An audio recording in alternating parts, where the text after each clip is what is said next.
सीता जी एवं लक्ष्मण जी सहित श्री रामचंद्र जी को हृदय में रखकर सब लोग बेसुध हुए चले जा रहे हैं। बैल घोड़े हाथी आदि पशु हृदय में हारे हुए मन मारे चले जा रहे हैं। गुरु वशिष्ठ जी और गुरु पत्नी अरुंधति जी के चरणों की वंदना करके सीता जी और लक्ष्मण सहित प्रभु श्री रामचंद्र जी हर्ष और विषाद के साथ लौटकर पर्णकुटी पर आए। फिर सम्मान करके निषाद राज को विदा किया।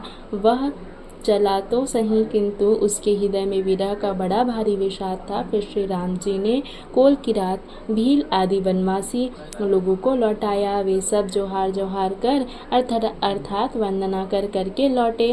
प्रभु श्री रामचंद्र जी, सीता जी और लक्ष्मण जी बड़की छाया में बैठकर प्रियजन एवं परिवार के वियोग से दुखी हो रहे हैं। भरत जी के स्नेह स्वभाव और सुंदर वाणी को बखान बखान कर वे प्रिय पत्नी सीता जी और छोटे भाई लक्ष्मण जी से कहने लगे। श्री रामचंद्र जी ने प्रेम के वश होकर भरत जी के वचन, मन, कर्म की प्रीति तथा विश्वास का अपने श्रीमुख से वर्णन किया। उस समय पक्षी, पशु और जल की मछलियाँ, चित्रकूट के सभी चेतन और जड़ जीव उदास हो गए। श्री रघुनाथ जी की दशा देखकर देवताओं ने उन पर फूल बरसाकर अपनी अपनी घर की दशा कही, अर्थात दुखड़ा सुनाया। प्रभु श्री रामचंद्र जी ने उन्हें प्रणाम कर आश्वासन दिया। तब वे प्रसन्न होकर चले। मन में जरा सा भी डर न रहा।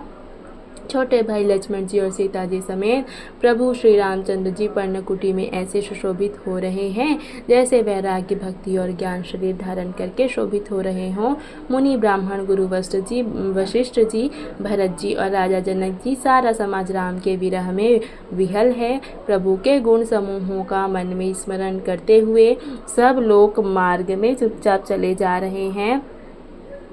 पहले दिन सब लोग यमुना जी उतर कर पार हुए। वह दिन बिना भोजन के बीत गया। दूसरा मुकाम गंगा जी उतर कर हुआ। वहाँ राम सखा निषाद राज ने सब सुप्रबंध कर दिया। फिर सई उत्तर कर गोमती जी में स्नान किया और चौथे दिन सब अयोध्या जी जा पहुँचे।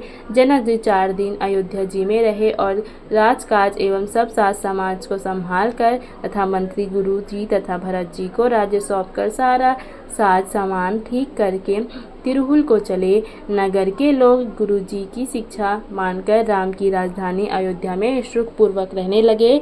सब लोग श्री रामचंद्र जी के दर्शन के लिए नियम और उपवास करने लगे। वे भूषण और भोग सुखों को छोड़कर अवधि की आशा पर जी रहे हैं। भरत जी ने मंत्रियों और विश्वास पात्र सेवकों को समझाकर उद्धत किया। वे सब सीख पाकर अपने अपने काम में लग गए।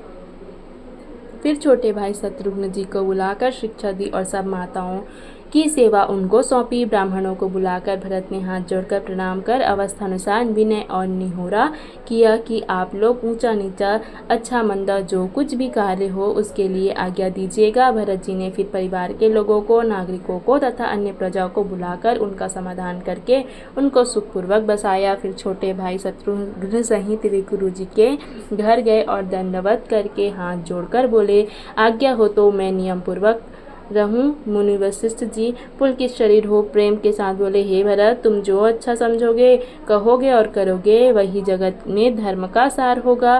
भरत जी ने यह सुनकर और शिक्षा तथा बड़ा आशीर्वाद पाकर ज्योतिषों को बुलाया और दिन साध कर प्रभु की चरण पादुका को